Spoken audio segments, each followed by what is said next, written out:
Karena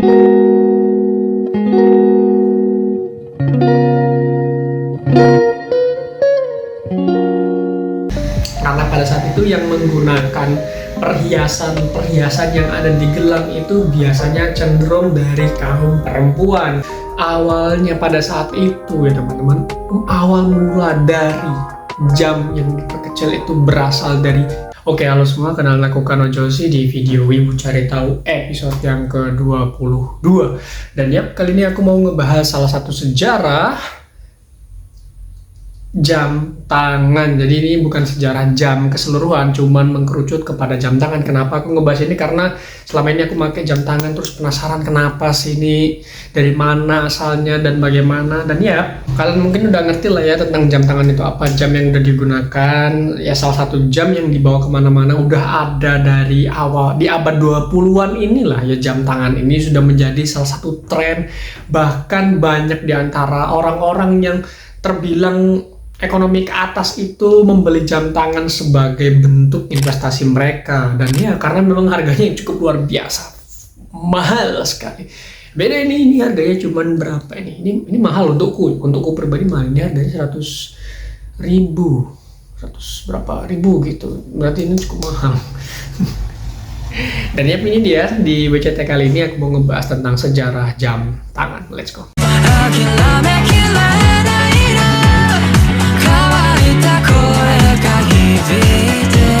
Oke, jadi sebelum masuk ini aku akan nge-mention beberapa tokoh penting yang ada di belakang suksesnya jam-jam tangan ini. Jadi 3 tokoh penting yang akan aku sebutkan ini adalah, pertama, beliau itu bernama Abraham Louis Bridget, gimana bacanya, maaf kalau salah. Dia adalah seorang horologist yang inovasinya itu cukup besar pada sejarah jam tangan. Lalu yang kedua itu ada bernama Patek Philippe. Patek Philippe ini adalah sebenarnya 2 orang yang jadi satu, jadi namanya digabungin dari 2 founder. Yang pertama adalah Anthony Patek dan Adrian Philippe. Jadi dari 2 orang makanya disebut sebagai Patek Philippe. Dan Patek Philippe ini mungkin udah ada atau penonton yang udah tahu tentang siapa sih Patek Philippe atau brand Patek Philippe ini sebenarnya sangat terkenal sampai sekarang ya Patek Philippe. Bahkan masih jual mereka Patek Philippe itu jam-jamnya. Lalu yang terakhir itu ada Louis Cartier. Louis Cartier adalah seorang pebisnis dan pengrajin perhiasan pada saat itu yang memiliki ambisi dan cita-cita untuk ngebikin jam tangannya sendiri, sehingga namanya itu diukir di sejarah sebagai sosok penting di balik jam tangan. Lalu kita masuk ya ke sejarahnya. Ini adalah sejarah yang dimana timelinenya itu sebelum 3 orang ini. Jadi kita mulai dulu.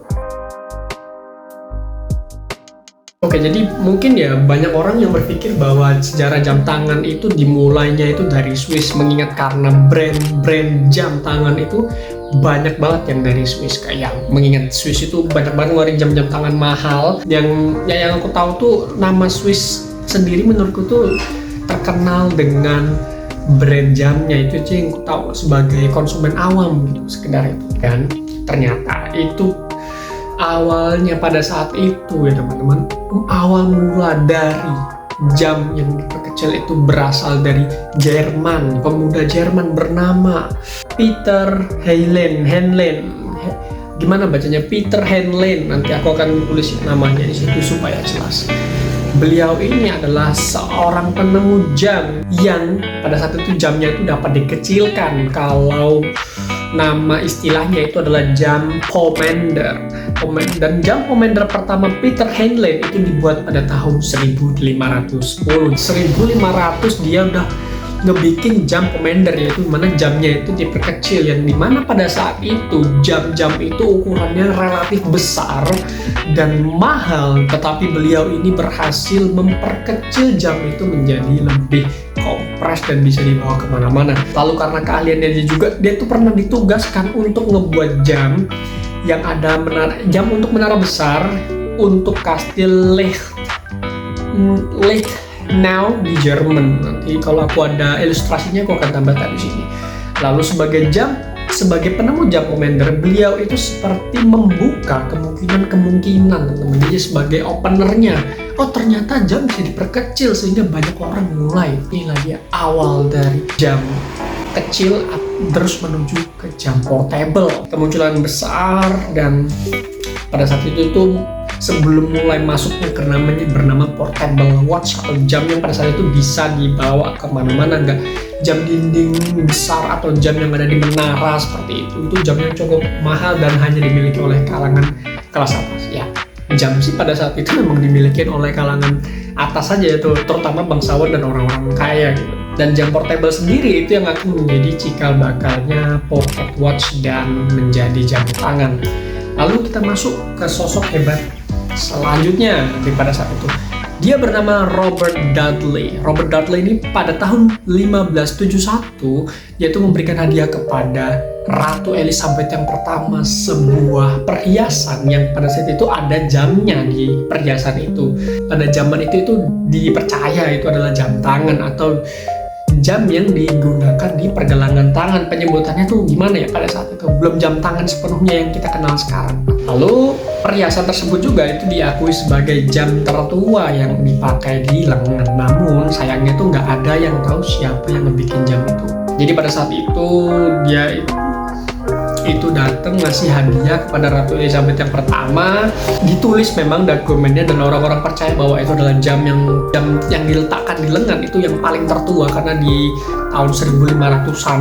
Jadi dua orang inilah yang menjadi sosok pelopor, dan kita masuk ke tiga orang yang aku sebutin di awal tadi. Yaitu pertama kita masuk ke tahun 1800-an. Sosok Abraham Louis Piquet membuat jam tangan untuk saudara perempuannya Napoleon yang pertama dan Ratu Napoleon, yaitu Caroline Murat pada tahun 1800-an 10. Jadi cukup jomplang ya, dari 1500 terus masuk ke 1800. Jadi ada sekitar 3 abad ya. Akhirnya sejarah jam mulai berkembang oleh salah satu penemunya, Abraham Lewis ini. Lalu Abraham juga dikenal sebagai orang yang diakui karena membuat jam tangan pertama yang pernah dikenal, yaitu jam tangan Breguet nomor 2639. Ini sebenarnya aku cukup bingung ya dengan beberapa artikel-artikel yang ada di internet bilangnya ini yang pertama. Jadi aku anggap mereka ini adalah pelopor aja ya. Jadi salah satu yang mengusungkan atau ngebawain nama ini menjadi lebih besar, jam tangan itu. Lalu katanya juga itu terbukti dari dokumentasi yang dibuat pada tanggal 8 Juni 1810 oleh komisi Breguetnya sendiri. Jadi perusahaan Breguet itu ngebikin sebuah data dokumen bahwa ini adalah jamnya dibuat oleh si ini dan ini dia ada dokumennya, sehingga dia dipercaya bahwa dia yang pertama kalau menurut timeline. Kita masuk ya ke sosok selanjutnya, yaitu Patek Philippe, gimana nih nyebutnya kalau salah. Jadi mereka ini dikenal sebagai yang terdepan, katanya terdepan dalam berinovasi terhadap pengembangan jam tangan. Mereka juga tercatat sebagai penemu jam yang dapat dipakai di pergelangan tangan untuk pertama kalinya. Ya, tadi jam tangan, sekarang jam tangan lagi. Lalu menurut arsip perjualan ini berawal dari Madame Gosonska yang merupakan orang pertama katanya yang ngebeli jam tangan pertama wanitanya Patek Philippe. Yang menjadi model yang ditawarkan adalah pendant watch. Jadi oke, dan yang terakhir itu ada Louis Cartier, penemu jam tangan khusus pria. Ini Bu Sepuh ini, terima kasih Bapak Louis Cartier, karena Anda saya bisa pakai jam tangan. Dia terima kasih Pak ya. Sebagai aku nih seneng banget soalnya pakai jam tangan ya teman-teman. Dan Louis Cartier ini itu penemu khusus jam tangan yang pada saat itu di tahun 1904 dia tuh memberikan hadiah jam tangan kepada sahabatnya yang seorang pilot, yang pada saat itu desainnya itu menjadi acuan jam tangan pria hingga sekarang. Terus kenapa dia waktu itu ngasih ke temennya pilot itu? Ya sesimpel alasannya gini, kan dia seorang pilot, gak mungkin dia tuh ngecek pocket watchnya karena itu dia dirasa sangat berbahaya gitu dan gak efisien. Jadi mungkin si Bapak Louis ini berpikiran kayak, oh kita buat aja versi jam tangan untuk pria. Pada saat itu kan jam tangan itu cuma ada untuk wanita dan dibuat sama Patek Philippe gitu. Dan ya kita masuk ke kesimpulan. Jadi pada awalnya ya kita tahu sejarah jam singkatnya aja ya, singkatnya. Jadi awalnya dari jam yang besar itu diperkecil oleh salah satu sosok tadi dari Jerman, terus dilanjutkan lagi ada yang bilang tadi sosok yang memberikan ini kepada Ratu Elizabeth pertama, lalu masuk ke bapak tadi Abraham di Great, aku lupa tadi yang bikin jam tangan, katanya dipercaya jam tangan wanita pertama menurut dokumentasi perusahaannya. Lalu ada perusahaan Patek Philippe itu yang ngebikin dan ngejual jam tangan pertama untuk wanita, dan yang terakhir itu ada Bapak Louis yang ngebikin jam tangan untuk pria. Jadi semua perkembangan itu beruntutan meskipun jarak timeline itu cukup jauh ya, kayak tadi di tahun 1500 masuk ke 1800 itu baru muncul jam tangannya, lalu jam tangan pria itu muncul mungkin berapa puluh tahun kemudian setelah jam tangan wanita itu muncul. Jadi ya udah, namanya juga perjalanan ya, teknologi, dan ya kita berhasil pada titik ini. Dan banyak sekali sekarang di luar sana jam tangan, variasinya banyak, ininya banyak, dan ya mulai dari yang murah bahkan sampai yang mahal ya. Semoga teman-teman semua di sini bisa membeli jam yang kalian suka. Mungkin yang mahal atau mungkin yang murah, itu terserah, tergantung dengan kemampuan dan budget, terserah. Yang penting aku berharap kalian bisa membeli jam yang kalian inginkan. Oh ya, masuk tambahan kesimpulannya itu, jadi pada zaman itu jam tangan itu belum sampai pada digunakan oleh para pria, karena hanya kalangan-kalangan atas, kalangan bangsawan, kalangan-kalangan orang kaya aja yang bisa mengenakan jam tangan, terutama bangsawan wanita. Kenapa bisa dikatakan seperti itu? Karena pada saat itu yang menggunakan perhiasan yang ada di gelang itu biasanya cenderung dari kaum perempuan. Dan ya kalian bisa ngerti lah ya, kaum perempuan pakai hiasan ini, sehingga pada saat perkembangan jamnya ya kaum hawalah yang menerima duluan gitu, jam tangan duluan, inovasi jam tangan duluan pada saat itu. Dan kenapa laki-laki pada saat itu nggak menggunakan jam tangan? Ya karena perbedaan ini ya, perbedaan style dan perbedaan gaya. Jadi para laki-laki itu lebih dikenal menggunakan pocket watch. Kalian tahu ya, pocket watch yang biasa ditaruh di saku, di kantong, yang namanya juga pocket watch.